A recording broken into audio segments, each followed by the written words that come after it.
తమిళనాడులో గత 2 రోజులుగా భారీ వర్షాలు కురుస్తున్నాయి. ఆకస్మిక వర్షాలతో వరదలు ముంచెత్తింది.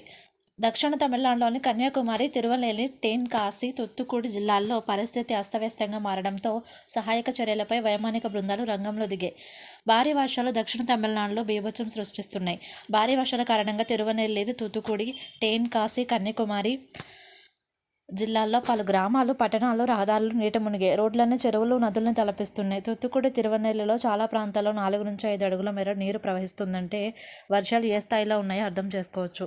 దక్షిణ తమిళనాడులోని 39 ప్రాంతాల్లో గత 24 గంటల్లో అతి భారీ వర్షాలు నమోదయ్యాయి.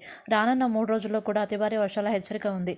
ఇప్పటికే కన్యాకుమారి, తిరువనెల్వేలి, టెన్కాసి జిల్లాల్లో విద్యాసంస్థలకు 2 రోజుల నుంచి సెలవులు ప్రకటించారు.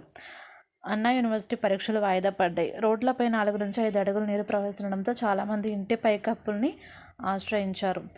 తిరువనెల్వేలి జిల్లా కరుప్పంతురై ప్రాంతంలో వరదల కారణంగా ఓ ఇల్లు కూలిపోయిన వీడియో వైరల్ అవుతుంది. ప్రజల్ని ఆదుకునేందుకు వైమానిక దళం రంగంలోకి దిగింది.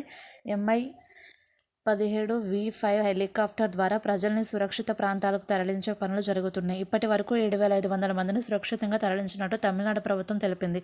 వరద బాధితుల్ని 84 ప్రత్యేక శిబిరాలకు తరలించారు. అకాల వర్షాలు ఇంత పెద్ద ఎత్తున విరుచుకుపడడంతో గతంలో ఎన్నడూ లేదంటున్నారు. చాలా ప్రాంతాల్లో రైల్వే పట్టాలు కొట్టుకుపోవడంతో పలు రైళ్లు రద్దయ్యాయి. గత 12-14 గంటల వ్యవధిలో మణిముత్తూరు, తిరుచెంత్ ప్రాంతంలో రికార్డు స్థాయి వర్షపాతం నమోదైంది. ఏకంగా 50 సెంటీమీటర్ల మేర వర్షం కురిసినట్టు వాతావరణ శాఖ తెలిపింది. కేవలం 12 గంటల్లో ఇంతటి భారీ వర్షం కురవడం ఇటీవలి కాలంలో ఎన్నడూ లేదంటున్నారు.